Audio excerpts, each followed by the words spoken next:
Hi friends, welcome back to my channel. ఈరోజు మీకు పెసరవడల recipe చూపిస్తున్నానండి.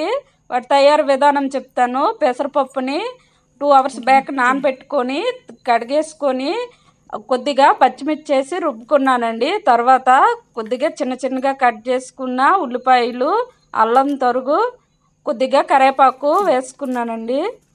తర్వాత కొద్దిగా బియ్యం పిండి, తర్వాత కొద్దిగా నానబెట్టిన శనగపప్పు, కొద్దిగా సాల్ట్ వేసేసుకున్నా. తర్వాత కొద్దిగా జీలకర్ర కూడా వేసేసుకున్నానండి, అది స్కిప్ చేసాను. ఇలాగ వడలలాగా వచ్చేటట్లు కలిపేసుకుందాం. ఇందులో వాటర్ కలపకూడదు. ఇప్పుడు కొద్దిగా డ్రీపైకి సరిపోయినంత ఆయిల్ వేసుకొని హీట్ అయిన తర్వాత ఇలాగ చిన్న చిన్న వడల్లాగా వేసేసుకుందాం.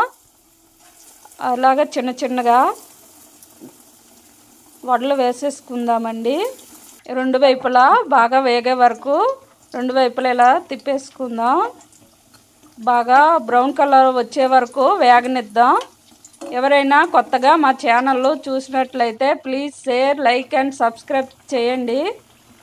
ఇలా బ్రౌన్ కలర్ వచ్చే వరకు వేగనిద్దాం. చూడండి, బాగా వేగాయి కదా, తీసేసుకుందాం. ఇప్పుడు ఒక ప్లేట్లో మొత్తం తీసేసుకుందామండి. చూడండి ఎంత బాగా వచ్చాయో, చాలా క్రిస్పీగా వచ్చాయండి. ఈవినింగ్ స్నాక్స్ లాగా బాగుంటాయి పెసరవడలు. మీరు కూడా ట్రై చేయండి. ఓకేనండి, బాయ్ అండి, థ్యాంక్స్ ఫర్ వాచింగ్.